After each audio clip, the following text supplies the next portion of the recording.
ইনশাল্লাহ ধানের শীষে ভোট দিব। ধানের শীষ মার্কায় ভোট দেব।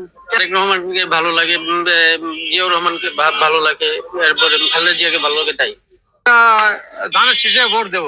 দেশে ভোট দিলে পরে দেশে উন্নত আশা করি বেশি ভালো হবে, রাস্তাঘাট চলাচল ভালো মতো করতে পারবো, চাঁদাবাজি সন্ত্রাসী থেকে আমরা শান্তি থাকতে পারবো। জনপ্রিয়তা মোটামুটি ভালোই আছে গাজীপুর। জি অবশ্যই একা যেতে পারবে, সে অবশ্যই একজন ভালো লোক এবং কি আমরা তাকেই ভোট দিতে চাই। ইনশাল্লাহ আমরা চাই আগামী নির্বাচনে 2 আসনে উনি বিপুল ভোটে জয়যুক্ত হয়ে পাশ করুক। আমি ভালোবাসি বিএনপিতে ভোট দেবো।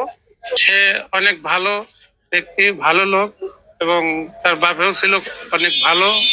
বিএনপি নেতা কর্মীদের পর যে জোর জুলুম, নির্যাতন, মামলা হামলা এবং জোর দখল করছে, করে খাইছে, এখন বর্তমান হাসিনা এরই লেগেই তার পতন হয়েছে। আল্লাহ তার বিচার করছে, ফাঁসি হওয়া উচিত, বিচারও মানে ফাঁসি হওয়া উচিত।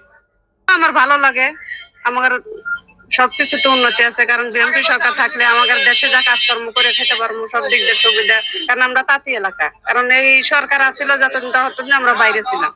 এখন যদি ধানের শেষ হতে তাহলে আমাদের তাঁতের কাজ কাম সব মনে হবে, তাহলে দেশে থাকতে পারবো, দেশের মানুষ কিছু ভালো নারীরা যাতে সুন্দর মতো পথে ঘাটে চলতে পারে, সুস্থভাবে খাইতে পারে।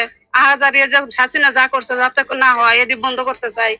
সবকিছুতে জানি সঠিক বিচার চাই নারীরা। রাত বিরের কাজ করে আইলেও তো আমরা কাজ করে আইতে শান্তি পাই না, কারণ ওই টাকা পয়সা লাইতে লাইলে কাইরে নিছে, যাতে ওইটা বন্ধ চাই। আমরা সব দিক দিয়ে বিচার সঠিক চাই।